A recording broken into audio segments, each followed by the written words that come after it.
வணக்கம் அன்புள்ள நெஞ்சங்களே. தமிழ் கூடும் நன்னூலகில் உங்களையே சந்திக்க வருவதில் உங்கள் அரவிந்த். தமிழா தமிழா உலகத் தமிழா, உன்னை தேடி வந்து உந்தன் பெருமை உலகம் அறிய செய்யும் எங்கள் தமிழ் சங்கமம். உன் வெற்றி நிச்சயம் தமிழ் சங்கமம். தமிழர் என்று சொல்லடா, தலை நிமிர்ந்து நில்லடா. தமிழன் என்று சொல்லடா, தலை நிமிர்ந்து நில்லடா. அன்பை எடுத்து சொல்லடா, அதிலே உலகை வெல்லடா. தமிழா தமிழா உலகத் தமிழா, உன்னை தேடி வந்து உந்தன் பெருமை உலகம் அறிய செய்யும் எங்கள் தமிழ் சங்கமம். உன் வெற்றி நிச்சயம் தமிழ் சங்கமம்.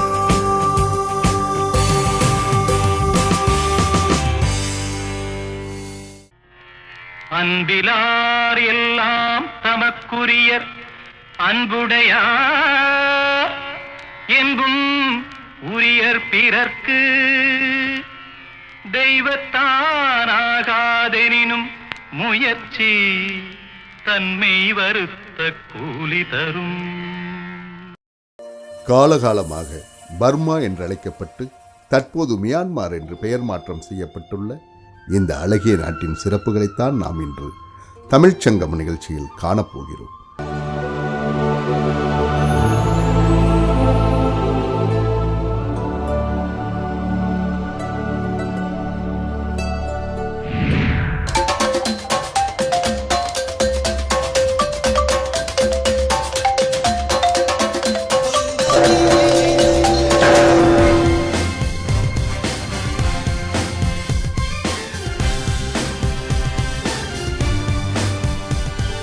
இந்த நாட்டின் மிகப்பெரிய சிறப்பே இங்கு பல இன மக்கள் ஒன்று கூடி வாழ்கிறார்கள்.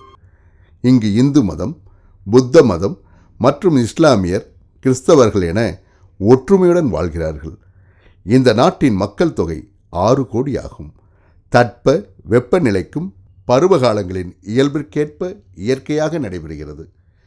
முன்னொரு காலத்தில் இந்த நாட்டில் பிரிட்டிஷ் அரசாங்கம் ஆட்சி நடத்தி கொண்டிருக்கும் போது நம் நாட்டின் மாவீரன் நேதாஜி சுபாஷ் சந்திரபோஸ் இந்த மியான்மார் நாட்டிற்கு வருகை புரிந்து நம் இன தமிழ் மக்களான தமிழர்களை ஒன்றிணைத்து நம் நாட்டின் விடுதலை பற்றி பர்மா வாழ் தமிழ் மக்களின் உணர்விலே ஊட்டி நம் எழுச்சி கோஷமான ஜெய்ஹிந்த் என்ற சுதந்திர வீரமொழியை அனைத்து தமிழர்களின் மனதிலும் ஆழமாக பதித்து சுதந்திர போராட்ட வேட்கையை உருவாக்கிய எழுச்சி மிகுந்த இடம்தான் பர்மா என்றழைக்கப்பட்ட மியான்மார் நாடு.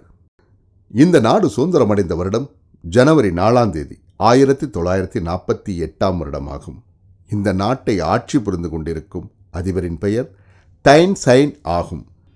இவர் பல நல்ல திட்டங்களை நாட்டு மக்களுக்கு தீட்டி ஒவ்வொருவரும் வாழ்க்கையில் உயர வேண்டும், அவர்கள் வாழ்க்கை தரமும் உயர வேண்டும் என்ற எண்ணத்தில் பல நல்ல திட்டங்களை மக்களுக்கு அளித்து வருகிறார். அதேபோல பல்லாயிரக்கணக்கான புத்தர் கோயில்கள் இந்த நாட்டில் அமையப்பெற்று சிறப்பு செய்து கொண்டிருக்கிறது.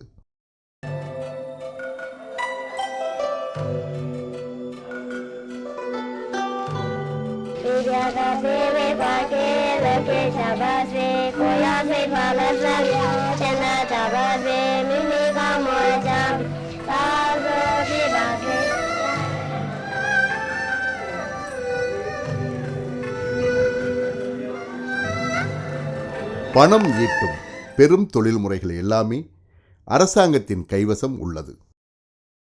விவசாயம் மற்றும் சிறு தொழில்கள் எல்லாம் தனியார் வசம் உள்ளது. மியான்மார் ஒன்றிணைந்த ஒன்றிய குடியரசு நாடு. இந்த நாடு அனைத்து நாட்டு மக்களையும் அன்போடு அரவணைக்கும் நாடு. இங்குள்ள தமிழர்கள் நம் தமிழ்நாட்டில் உள்ள தமிழ் மக்களின் மீது மிகுந்த பற்று கொண்டவர்கள். நம் இந்தியாவுடன் வியாபார தொடர்புகளை வளர்த்துக்கொள்ள மிகவும் விரும்புகிறார்கள். இந்த தமிழ்ச்சங்கமம் நிகழ்ச்சியில் மியான்மார் நாட்டின் பெருமைகளை சிறப்புற வெளிக்கொண்டு வருவதற்கு உதவி செய்த உள்ளங்களை மறக்கவே முடியாது. பர்மா, மியான்மார், யங்கூன் என்று அழைக்கப்படும் இந்த நாட்டில் வாழ்ந்து கொண்டு தமிழர்களையும் அவர் சார்ந்த தொழில்களையும் வியாபாரத்தில் வெற்றி கொடி கட்டி வரும் நம் தமிழர்களை சந்திப்போமா?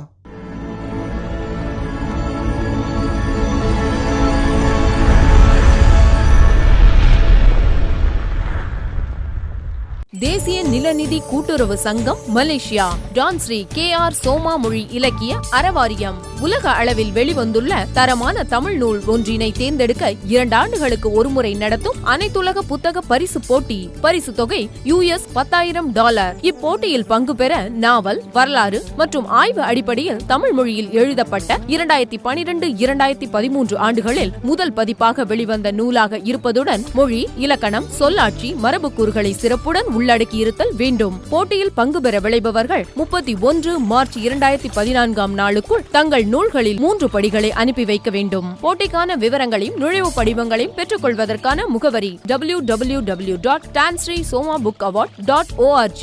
Download browser PDF, download nomination form PDF. போட்டிக்கான நூல்களையும் பூர்த்தி செய்யப்பட்ட பாரங்களையும் அனுப்பி வைக்க வேண்டிய முகவரி the secretary, Tan Sri KR Soma book award, national land finance cooperative society limited, level 10, Wisma Tun Sambanthan, பெட்டி சூரத், 12133, ஜலன் சுலைமான், 50768, கோலாலம்பூர். நூல்களை அனுப்புவதற்கு இறுதி நாள் 31/3/2014. சின்னத்திரை நடிகர்கள், நடன கலைஞர்கள் என பல்சுவை நிகழ்ச்சிகள் வித்தியாசமான முறையில் நடத்தி தரப்படும் அரிமா சங்கங்கள், ரோட்டரி சங்கங்கள் நிதி திரட்டும் நிகழ்ச்சிக்கு சிறந்த முறையில் நிகழ்ச்சி செய்து தரப்படும். நிகழ்ச்சி தொடர்புக்கு Janani K. Balu, Sri Aishwarya Janani creations, mobile 9843041777.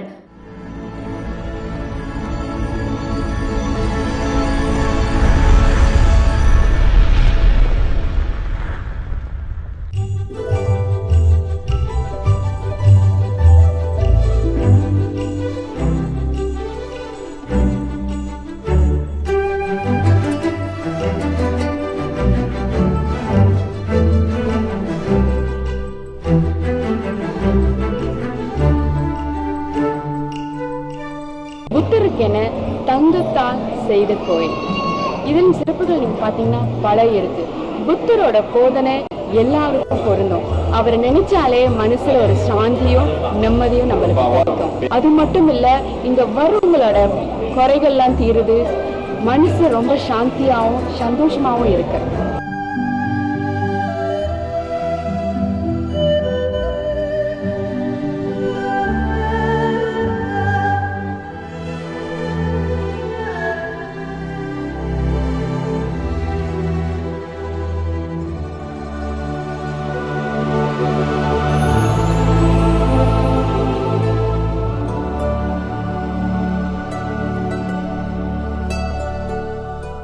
புத்தம் சரணம் கச்சாமி. புத்தன், இயேசு, காந்தி பிறந்தது பூமியில் எதற்காக? ஏழைகள் நமக்காக. பாத்தீங்கன்னா இங்க ஒவ்வொரு புத்தரையும் பார்க்கிறப்போ வாழ்க்கையில நாம் ஒரு பெரிய பாக்கியம் செய்திருந்தால்தான் இந்த மியான்மரில் உள்ள இந்த தங்க கோவிலுக்கு நாம் வர முடியும். எங்களுக்கு கிடைச்ச ஒரு சந்தோஷமான சமாச்சாரமே, எவ்வளவோ நாடுகள் போயிருக்கோம், எவ்வளவோ மனிதர்களை சந்திச்சிருக்கோம். இப்படி ஒரு நல்ல நிகழ்வை நம் மக்கள் தொலைக்காட்சிக்காக இந்த நிகழ்ச்சி உங்களுக்கு காண்பிப்பதற்காக எங்களுக்கு கிடைத்த இந்த வாய்ப்பை நாங்கள் உங்களுக்கு வழங்குகிறோம்.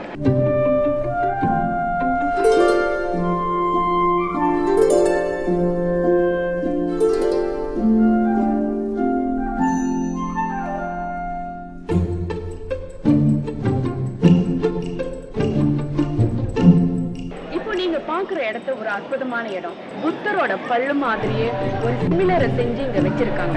இந்த இடத்தோட சிறப்பு என்னன்னா, புத்தரோட பல்லு இங்க இருக்கிறதாக அவங்க ஒரு ஐதீகம்.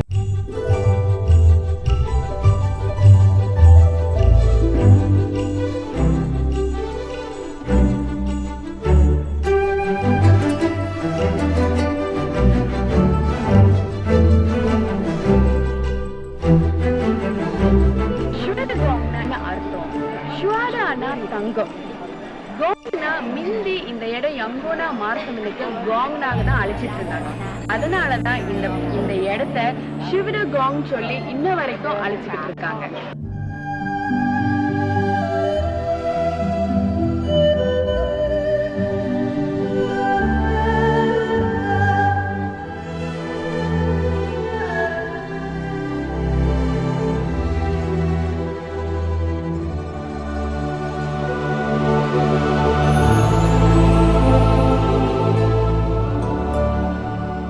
பார்த்தீங்கன்னா உலகத்திலே புத்தருக்கென்று ஒரு தங்க கோயில்.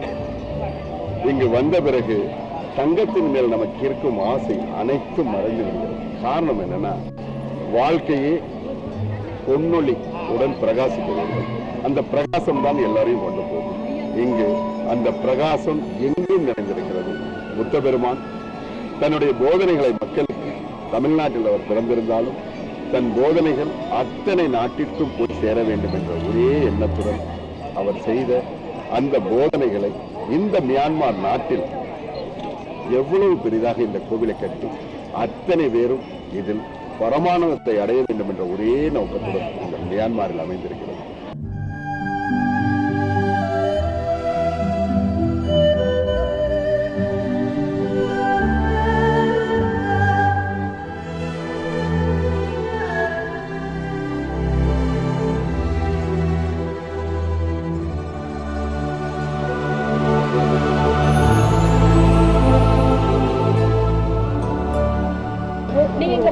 இடம் ஒரு மிக முக்கியமான இடம்.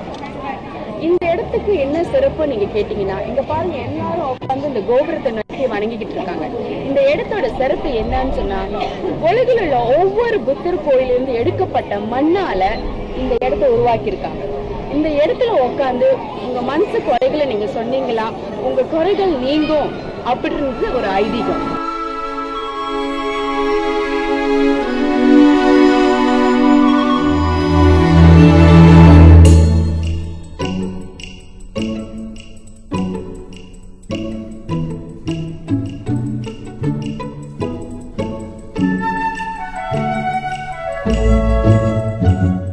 வாழ்க்கையில் ஒவ்வொரு மனிதரும் வெற்றியை தேடிக்கொண்டுதான் இந்த வாழ்க்கையில் நாம் இருக்கிறோம். இங்கிருக்கும் இந்த இடம் வெற்றிகரமான அந்த புத்தர் கோயில் அந்த மண்ணை எடுத்து கொண்டு வந்து இங்கு அமைத்து ஒவ்வொருவரும் தன் மனமுருக பின்னால பார்த்தீங்கன்னா அவ்வளவு பேரும் பிரார்த்தனை இருக்காங்க. மன அமைதி, மன தூய்மை அனைத்தையும் இந்த புத்த பெருமான் கொடுப்பார். வாழ்க்கையில் வெற்றி மேல் வெற்றி கிடைக்கும் என்ற நம்பிக்கையும் இங்கு வந்து வழங்குகிறார்கள். அந்த வெற்றி மண் இருக்கும் இடத்தை தான் நாம் பார்க்கிறோம்.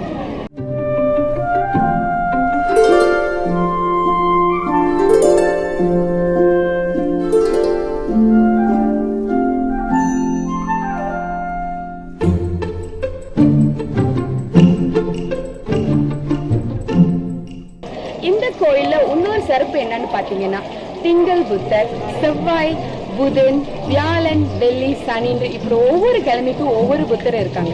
இந்த தேதியில பிறந்தவங்க அவங்க தேதியில பிறந்த அந்த புத்தருக்கு அவங்க கையால இந்த தண்ணி எடுத்து அபிஷேகம் செஞ்சா அவங்க காரியம் வெற்றிகரையும் ஆறுறது ஐதீகம்.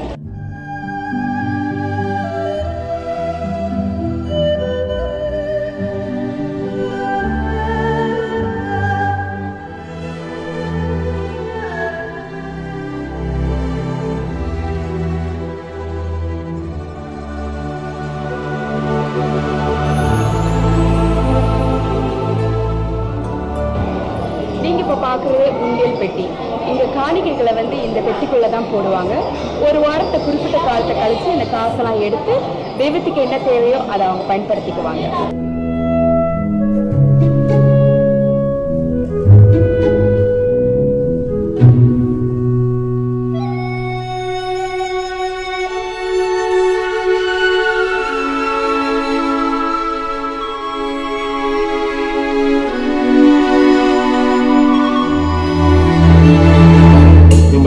சிறப்பு என்னன்னா, நம் மனதில் என்ன வேண்டுதல்களை வைத்திருக்கிறோமோ இந்த மணியில் வந்து நாம் அந்த முடியெடுத்து அளித்தால் புத்தருக்கு கேட்டு நம் வேண்டுதல் அத்தனையும் நிறைவேற்றிருப்பார் இல்லையா ஜானகி?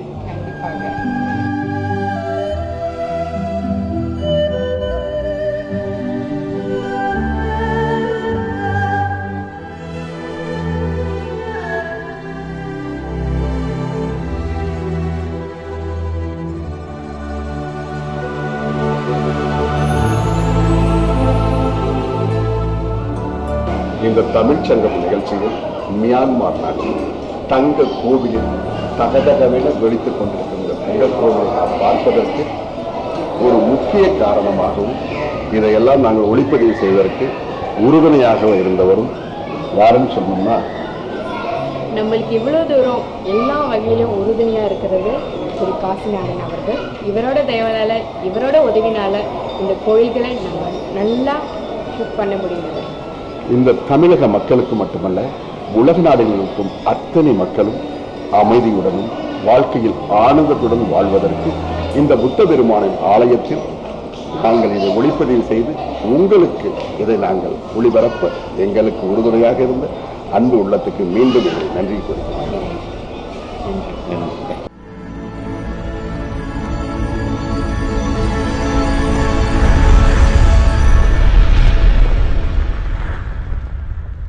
தேசிய நிலநிதி கூட்டுறவு சங்கம் மலேசியா, டான் ஸ்ரீ KR சோமா மொழி இலக்கிய அறவாரியம் உலக அளவில் வெளிவந்துள்ள தரமான தமிழ் நூல் ஒன்றினை தேர்ந்தெடுக்க 2 ஆண்டுகளுக்கு ஒருமுறை நடத்தும் அனைத்துலக புத்தக பரிசு போட்டி. பரிசு தொகை $10,000. இப்போட்டியில் பங்கு பெற நாவல், வரலாறு மற்றும் ஆய்வு அடிப்படையில் தமிழ் மொழியில் எழுதப்பட்ட 2012-2013 ஆண்டுகளில் முதல் பதிப்பாக வெளிவந்த நூலாக இருப்பதுடன் மொழி, இலக்கணம், சொல்லாட்சி, மரபுக்கூறுகளை சிறப்புடன் உள்ளடக்கியிருத்தல் வேண்டும். போட்டியில் பங்கு பெற விளைபவர்கள் 31 மார்ச் 2014 நாளுக்குள் தங்கள் நூல்களில் 3 படிகளை அனுப்பி வைக்க வேண்டும். போட்டிக்கான விவரங்களையும் நுழைவு படிவங்களையும் பெற்றுக் கொள்வதற்கான முகவரி www.tansri-somabookaward.org. Download brochure, PDF, download nomination form, PDF. போட்டிக்கான நூல்களையும் பூர்த்தி செய்யப்பட்ட பாரங்களையும் அனுப்பி வைக்க வேண்டிய முகவரி the secretary, Tan Sri KR Soma book award, national land finance cooperative society limited, level 10, பிஸ்மார்ட் டர்ன் சமந்தன், பெட்டி சூரத், 12133, ஜலன் சுலைமான், 50768, கோலாலம்பூர். நூல்களை அனுப்புவதற்கு இறுதி நாள் 31/3/2014. உங்கள் நிறுவனத்தில் வியாபாரம் செழிக்க வித்தியாசமான முறையில் சின்ன திரைக்கலைஞர்கள், மாடலிங், திரைப்பட நடிகர்கள், நடிகைகள் வைத்து விளம்பர படம் எடுக்க எங்களை அணுகவும். ஜனனி கே பாலு, ஸ்ரீ ஐஸ்வர்யா ஜனனி கிரியேஷன்ஸ், செல் 9843041777 மற்றும் 9003941777.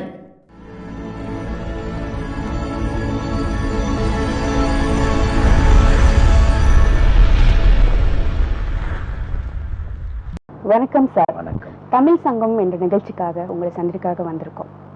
அழகான நாடு, எளிமையான மக்கள் வாழும் இந்த நாட்டில் வெற்றிகரமான ஒரு தொழில் செஞ்சுட்டு வந்துட்டு இருக்கீங்க.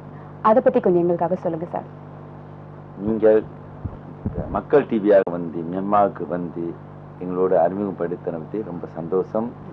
எங்களுடைய நிறுவனம் வந்து ST பெயிண்ட் கம்பெனி. என்னுடைய பெயர் வந்து காசிநாதன். என்னுடைய தாப்பனார், அண்ணன் தம்பி எல்லாம் வந்து கூட்டுறவாக இருந்த தொழில். இதில் வந்த பிறகு எல்லாமே மாற்றி திறமையாகவும் ஒரு ஸ்டாண்டர்ட்மாகவும் இன்டர்நேஷனல் அளவுக்கு போகணும்னு சொல்ற ஒரு குறிக்கோள்னால எல்லாமே மாற்றி அமைத்து ஒரு முன்னேற்றத்துக்கு வந்திருக்கும். இந்த தொழிலை நீங்க முழுமையா ஏற்றுக்க பிறகு அதில் உள்ள மாற்றுகள் என்ன, அதில் உள்ள சிறப்புகள் என்ன, அதை பத்தி கொஞ்சம் சொல்லுங்க. என்னுடைய காலத்தில் எல்லாமே சேஞ்ச் ஆனதுக்கு வந்து எங்களுடைய கஸ்டமர்கள் ரிக்குவயர்மெண்ட் எல்லாமே தாண்டி எங்களுடைய டீம் ஒர்க்ஸோட ஒர்க் பண்றவங்க எல்லாமே செயல்படுத்தனால முன்னேற்றமும் மாற்றங்களும் வருடத்துக்கு வருடம் மாறி வருகிறது. வீடு என்றால் எல்லோருக்கும் அழகாகவும் இனிமையாகவும் ஒரு சந்தோஷமான அமைகிற இடத்துல எங்களுடைய வர்ணங்கள் வந்து எல்லோருக்கும் மாற்றமும் இனிமையாகவும் செயல்படுத்தும் உறவாடு இருக்க வேண்டும் என்று எங்களுடைய குறிக்கோள். சார், உங்க தொழிலை சுத்தி பாக்குறப்போ நிறைய பெண்மணிகள் வேலை செய்றாங்க. என்ன காரணம், அதை பத்தி கொஞ்சம் சொல்லுங்க. பெண்கள் எதையும் நினைத்தாலும் சாதித்து விடுவார்கள். இரண்டாவது, பெண்மணிகள் இப்போ உள்ள காலத்தில் ஆணும் பெண்ணும் சரிதனமாக ஒரு முன்னேற்றத்துக்கும் வழி திறந்து வருவதற்கும் எல்லா உலகத்துக்கும் சரிதனமாக ஆவது எங்களுடைய குறிக்கோள். ஒவ்வொரு ஆண் வெற்றிக்கு பின்னால ஒரு பெண் இருப்பாங்க இல்லையா? உங்களோட வெற்றிக்கு பின்னால இருக்கிற பெண்மணி யாரு, அதை பத்தி கொஞ்சம் சொல்லுங்க. எனக்கு எல்லா வெற்றிக்கும் என்னுடைய தாயார் தான். எல்லாமே சத்தியமும் எல்லா வாழ்க்கையின் பற்றி எல்லா கஷ்டம் துயரத்துக்கும் அதற்கு ஆக்கமும் ஊக்கமும் கொடுத்து செயல்படுத்த வேண்டும் என்று எங்களுடைய தாயார். அதன் பிறகும் என்னுடைய மனைவி மருத்துவ இருந்தாலும் என்னுடைய வேலைக்கும் முன்னேற்றத்து வர்றதுக்காண்டி இந்த கம்பெனி முன்னேற்றத்துக்கு வர்றதுக்காண்டி இந்த நிறுவனமும் முன்னேற்றத்துக்கு வரணும் செயல்படுத்தி ஊக்கம் கொடுத்ததுனால மேற்கொண்டு இந்த நிறுவனத்தில் உள்ள எல்லா செயல்படுத்தி என்னுடைய ஒன்றினால் வெற்றி இல்லை, எல்லாமே ஒரு டீம் ஒர்க் மாதிரி செஞ்சு ஒரு ஃபேமிலி மாதிரி செஞ்சு ஒருத்தருக்கு ஒருத்தர் கோஆர்டினேஷன் மாதிரி அமைத்ததுனால வெற்றி அபூர்வமாக இருக்கு. எல்லாம் சந்தோஷமாக இருந்து எல்லாம் வெற்றிகரமாக எல்லாமே அமைந்து வருகிறது. ஒவ்வொரு மனிதனுக்கும் வாழ்க்கையில முன்னேறதுக்கு ஒரு லட்சியம் இருக்கும். உங்களோட லட்சியம் என்ன சார்? அதுக்கான முயற்சிகள் என்ன? அதை பத்தி கொஞ்சம் சொல்லுங்க. என்னுடைய லட்சியம் என்னுடைய வாழ்க்கையில் முன்னேற்றமும் இந்த மக்களுக்கும் நாட்டுக்கும் நாம் இந்த வாழ்க்கையிலே ஒரு தடவை நாம் பிறக்கின்றோம். இந்த பிறப்பில் இறப்பிலும் ஒரு லட்சியமான எல்லோருக்கும் ஒரு உதவியாகவும் பேராக இருந்து ஆக வேண்டிய குறிக்கோள் தான் என்னுடைய லட்சியம். ஒரு மனிதனோட வெற்றி தனி மனித வெற்றி கிடையாது, எல்லாரும் ஒன்று சேர்ந்தாதான் அது சரியான வெற்றி இல்லையா? நீங்கள் பெண்மணிக்கு நிறைய வாய்ப்புகள் கொடுத்துட்டு வந்துட்டு இருக்கீங்க. மேலும் மேலும் உங்களுடைய இந்த நல்ல முயற்சி வெற்றி பெறத்துக்கு எங்களுடைய வாழ்த்துக்கள். நன்றி.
வணக்கம்மா. நீங்க ஒரு பிஸியான மருத்துவர். உங்க தொழிலையும் உங்க கணவரோட தொழிலையும் எப்படி நீங்க ஒத்துழைப்பு கொடுக்கறீங்க, அதை பத்தி கொஞ்சம் சொல்லுங்க. I'm doctor, but most of my time spend the company work. I help my husband, but I have free time. I do charity work. I help the poor person, and most of the person who lives in village, they don't get the real treatment so I give them real treatment.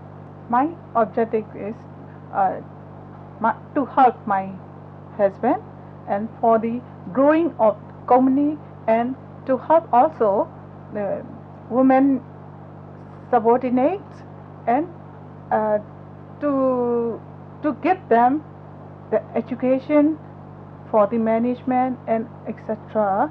And another, my free time, I'm going to so far distant villages to give the treatment, right treatment, because they don't get the real treatment because they are very poor.